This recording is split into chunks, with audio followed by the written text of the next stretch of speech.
This is the only photo of the women left. But these are the people who are still alive when this booklet was written.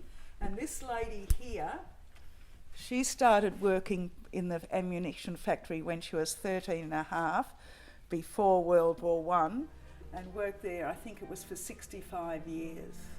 She began work at the factory on January 10, 1908, when aged 13 and a half, and has set what is thought to be an Australian record for continuous service by a woman in one section of industry. She retired on the 5th of June 1959. So living in the northern suburbs, we knew next to nothing about the West's history, much less the women. So the women's contribution to the war effort intrigued us so much because of how little is known about it. Yeah, so for me, being a working woman has always been the norm. You know, it's never been taboo or something unheard of. So coming across the stories of the working women of the past in the museum, we knew how important it was to share those stories while also exploring the present as well.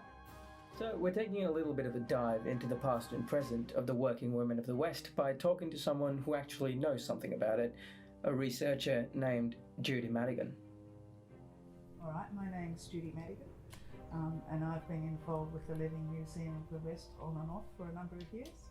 And this year I did for them a display and an information booklet about the women women and girls who worked here during World War One making munitions. So this is a great piece from Home magazine in 1943.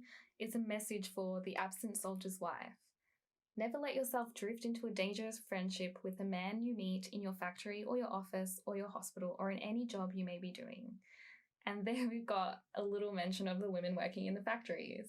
Yeah, I think it's more so in the context of, oh yeah, you may be working, but you're not working for yourself here. You've got to be mindful of your man. You need to be working for him now. And one of the reasons the girls came to work here, this does follow on to what you've just asked me, is because they didn't have much choice. Because at the time, like a lot of them are either orphans or the children of widows.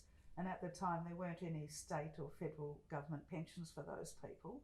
So they had to work somewhere, which meant you either probably did someone's housework or their washing or worked in the sex industry. There wasn't a huge amount of jobs available for those young girls here. So it was probably a good opportunity for them, even though they were badly paid.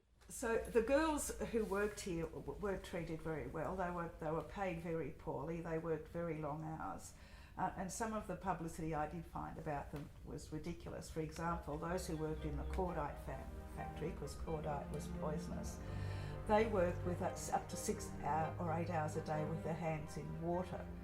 But according to the authority, they had some soap that the girls could wash their hands with, which solved any problems they might have had from having their hands in water for 6 to 8 hours a day, which was fairly difficult to work out what that soap was. Pity it's not still around now.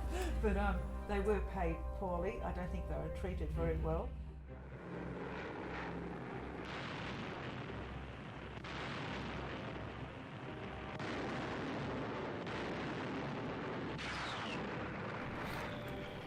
Let's have a look at this one. Munitions of War. So this one is from, I think, 1943 or 1945. And these women, it's just like a one-page spread, basically telling us about these women working in the factories. To me, it's sort of you can hardly call it an article, a proper article, right? It's just... Yeah, I can see that they added in, regardless of the full-page spread they've given us over here, they've added in a little recipe for down. playing scones. Oh well, okay. So when you've finished making all your bullets for the day, you go home and make half a dozen scones for your husband as well, do you? One for shoes. Again, it's just within the war context. The home front and Liberty shoes. So how do we help the war by wearing Liberty shoes? Women serving on the home front must look smart as well as work hard. Why must they look smart? That is why there are women who are contributing to the war effort in very concrete ways. And this appeals to that materialistic side. It's the advertising side. Hard wear. So there you are. If you want to be as good as a naval salute, you wear their shoes. Don't think it'd go down too well today. But the thing I guess that really surprised me when I started, and I didn't know a great deal about the women who worked here in the munitions factory in World War I either until I started doing a bit more research. But it did amaze me that they, like looking through all the history books about World War I, that I, not every history book that's written, but all the ones written, even the local history of this area, they hardly get a mention at all. And like, if they made every .303 bullet for the Australian Army, we would have been in a lot of trouble without them. I think our soldiers certainly would have been. So it did surprise me that they've just been totally ignored in the writing of the history of World War I. A few generations later, and the women of Melbourne's western suburbs are almost completely separated from the single industry dominated past. Jobs are more diverse, and the diversity of women working in said jobs is definitely a testament to that. So what does it mean to be a working woman in the western suburbs today? Is this something that can even be defined? And what happens next?